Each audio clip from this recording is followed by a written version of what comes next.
Orang bertanya-tanya sebetulnya pertemuan antara Pak Jokowi dengan Presiden Prabowo itu apa sih yang dibicarakan? Dugaan banyak orang itu Presiden Jokowi minta suaka politik pada Presiden Prabowo, mantan Presiden Jokowi minta suaka politik pada Presiden Prabowo.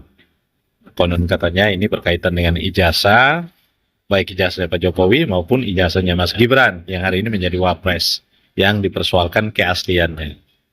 Tapi pertanyaan sederhana saya adalah, kalau ijazah Pak Jokowi disoal, lalu muncul hukum perdata misalnya, ya kita nggak ada akibat hukum yang serius bagi negara.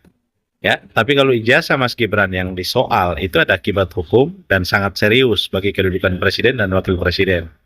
Karena sekali lagi itu dipilih dalam sebuah paket, ya, pasangan calon presiden dan calon wakil presiden itu dipilih secara bersamaan dan satu paket. Jadi konsekuensi hukumnya itu bersamaan, tidak berarti Presiden Prabowo tidak mendapatkan masalah hukum, justru dua-duanya. Nah, ini yang saya bilang sekali lagi, kita ini harus belajar untuk tidak menyoal sesuatu yang sudah terjadi dan kemudian kita persoalkan dan akan melahirkan dampak yang akan terjadi. Nah, itu menurut saya hari ini adalah kita semua punya persepsi yang sama dan bagaimana mensupport Presiden Prabowo agar memberantas korupsi, agar memperbaiki tatanan pemerintahan, dan justru menurut saya jauh yang lebih penting adalah mecat menteri-menteri yang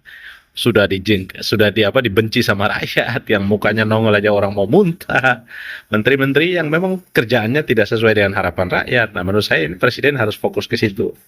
Nah, kembali ke topik pertemuan, menurut saya Pak Jokowi juga mulai menyadari bahwa kekuasaan dia sudah berakhir dan sebetulnya dia juga tidak bisa melakukan apa-apa. Kalau misalnya dua-dua ini sama-sama saling megang kartu, menurut saya kartu Pak Prabowo yang hidup.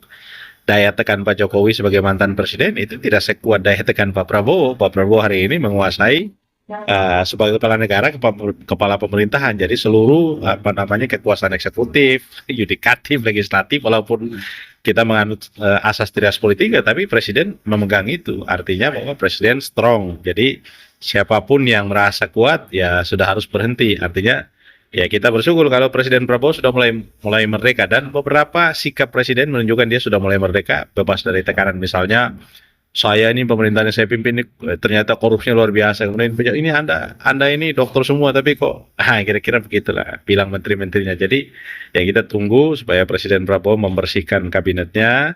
Ya mungkin secara perlahan-lahan ya dia akan melakukan pembersihan di kabinet secara perlahan. Ya kita lihat saja sampai sejauh mana langkah presiden dalam menyelesaikan